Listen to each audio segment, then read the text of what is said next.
Hi guys, welcome to कल्टंच। आज की ये स्टोरी शिवम ने शेयर की है जो कि उसके रियल एक्सपीरियंस के ऊपर बेस्ड है। तो चलो इस स्टोरी को स्टार्ट करते हैं।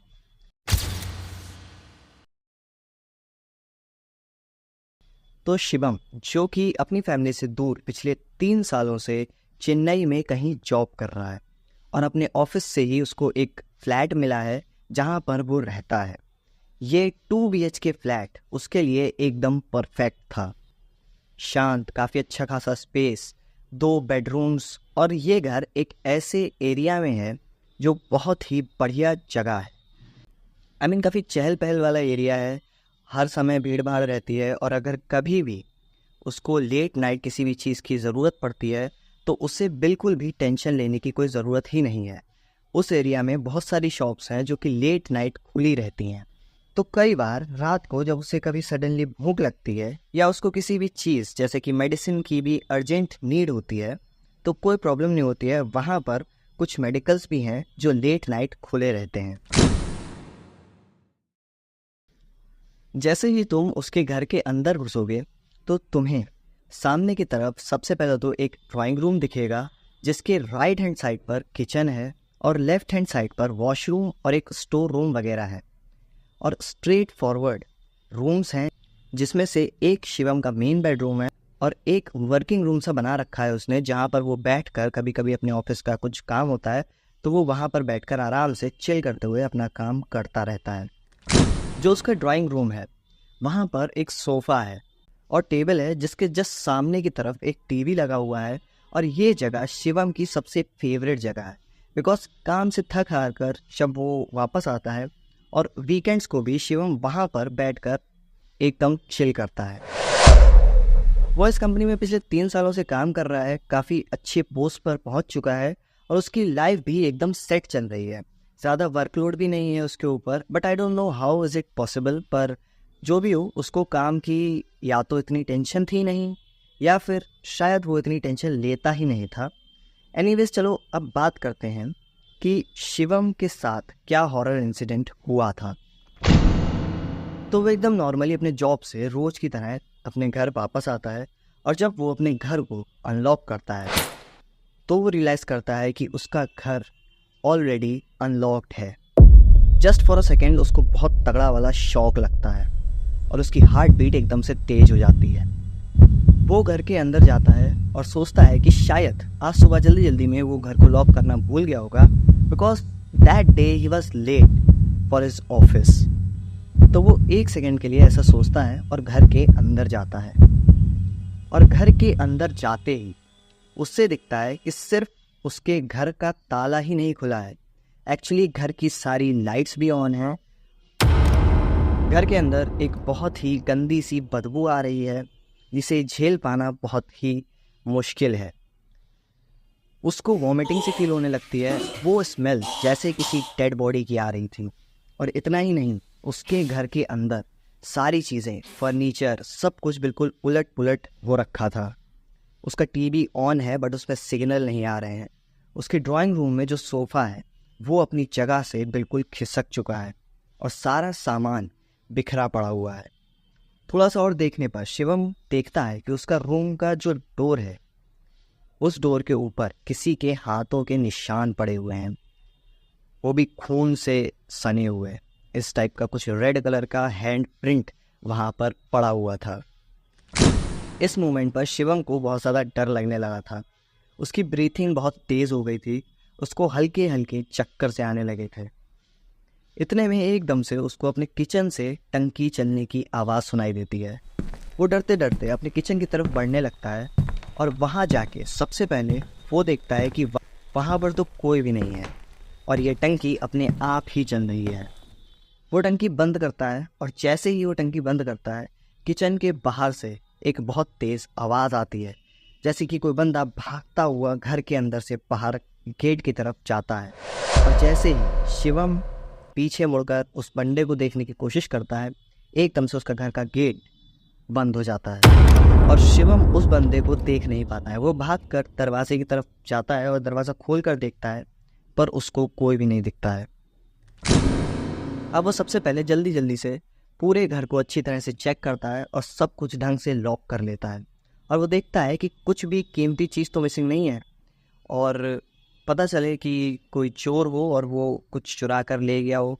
बट स्ट्रेंज बात ये थी कि उसकी कोई भी चीज़ मिसिंग नहीं थी और सब कुछ एकदम ठीक है, बस सारी चीज़ों को ही उल्टा पुल्टा किया गया है। उसकी अलमारी से कुछ मिसिंग नहीं है, पर उसका सारा सामान बिखरा पड़ा हुआ है। अब थोड़ी देर बाद जब वो नॉर्मल होता है तो अब उसके दिमाग में बस यही बात चल रही है कि अब सबसे पहले तो कल वो इस सारी बात की कंप्लेंट करेगा पुलिस में, और उसके घर में ये सब क्या हुआ था ये सब चीज़ें वो उनको बताएगा, और अपने घर को थोड़ा और सेफ करने का ट्राई करेगा, जैसे कैमरास लगवाएगा एक्सेट्रा एक्सेट्रा। वो थोड़ा सा नॉर्मल होता है, कुछ खाता है और अपने रूम में जाके सोने की कोशिश ही कर रहा होता है। बट वो सो नहीं पा रहा है और कुछ 11 साढ़े 11 बज चुके हैं और उसको नींद नहीं आ रही है। तो इस टाइम पर वो सोचता है कि थोड़ी देर टीवी देख लेते हैं। तो वो अपने बेड से उठता है और टीवी ऑन करके रिमोट उठाकर वापस अपने बेड पर बैठ जाता है और टीवी देखने लगता है। टीवी देखते देखते कब वो सो गया उसको कुछ पता नहीं चला, पर थोड़ी देर बाद रात में कुछ 2:45 बजे अचानक से उसकी आँख खुलती है।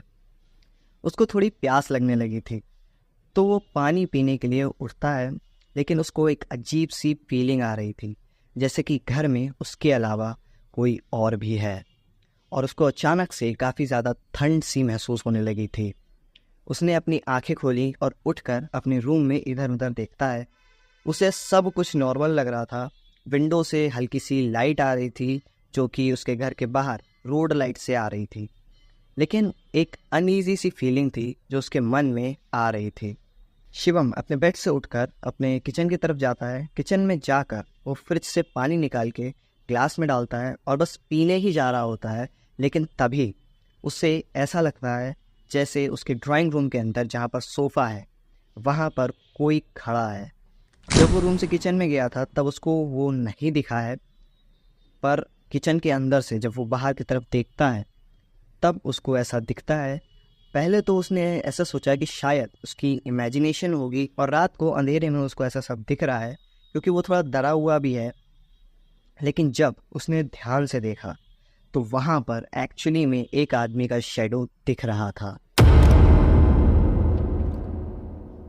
शिवम बहुत ज़्यादा डर जाता है। इस टाइम पर वो लिटरली काँप रहा होता है। वो धीरे धीरे आगे बढ़ता है और फिर थोड़ा ध्यान से उस शैडो को देखता है, तो उसे दिखता है कि वो शैडो वहाँ अब भी है, और इस बार उसको थोड़ा और ज़्यादा क्लियर दिखता है। एक पुराने स्टाइल का कुर्ता पहना हुआ एक अजीब सा आदमी, जिसके फेस पर कोई एक्सप्रेशंस नहीं है, वो एक कोने में वहाँ खड़ा था। उसका चेहरा जला हुआ है और वो आदमी कुछ तो बड़बड़ा रहा है। इस घर में वो इतने सालों से रह रहा है और उसने कभी भी ऐसा कुछ नहीं देखा। कोई अजीब सा अननोन इंसान ऐसे कैसे उसके घर में घुस सकता है, जबकि पूरा घर एकदम अच्छे से लॉक्ड है। उसने हिम्मत जुटाई और किचन से एक चाकू लेकर ड्राइंग रूम की तरफ आगे बढ़ता है। जैसे ही वो वहाँ पहुँचता है वो तुरंत एक बहुत कड़क आवाज़ में चिल्लाता है कि कौन है तू, कैसे घुसा मेरे घर में, I will call the police right now.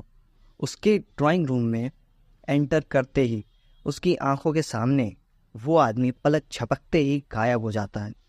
Shivam तुरंत जाके ड्राइंग रूम की लाइट्स ऑन करता है और इधर उधर देखता है, पर एट दिस मोमेंट उसको कुछ भी नहीं दिखता है। शिवम को अब एक अजीब सी घुटन फील होने लगी थी। वो सीधा अपने कमरे में वापस आता है और डोर लॉक कर लेता है, लेकिन अब उसे ऐसा लगने लगा था जैसे उसके कमरे में भी कोई है। उसने अपने बेड के सामने वाले वॉल पर नज़र डाली और उसे वहाँ पर एक बार फिर से वही आदमी दिखता है, एकदम कॉर्नर में। इस बार वो आदमी थोड़ा थोड़ा मूव करने की कोशिश कर रहा था, लेकिन उसकी बॉडी के मूवमेंट्स एकदम अजीब थे, जैसे वो हिल तो रहा हो पर उसके जॉइंट्स टेढ़े मेढ़े होकर मुड़ रहे हों। ये सब देखकर शिवम की चीख निकल जाती है। उसने लाइट ऑन करी, लेकिन जैसे ही लाइट जलती है वो आदमी फिर वहाँ से गायब हो जाता है। अब शिवम को समझ नहीं आ रहा था कि ये सब सच है या फिर क्या है। कुछ समझ नहीं आ रहा था उसको। इतने सालों में कभी ऐसा नहीं हुआ, तो अब अचानक से ऐसा सब क्यों हो रहा है। वो रात कैसे तो करके निकल जाती है, पर जैसे ही सुबह होती है वो इस सब के बारे में पुलिस कंप्लेंट कर देता है और घर पे सीसीटीवी कैमरा भी लगवा लेता है। और लकीली उस दिन के बाद दोबारा कभी भी शिवम के साथ ऐसा वियर्ड सा एक्सपीरियंस कभी भी नहीं हुआ। पर इतना तो एकदम क्लियर है कि ये जो कुछ भी था वो किसी चोर की हरकत तो नहीं थी, और मोस्ट प्रोबेबली वो किसी अननोन बंदे की आत्मा ही थी जो पता नहीं कैसे पर शिवम के घर में आ गई थी।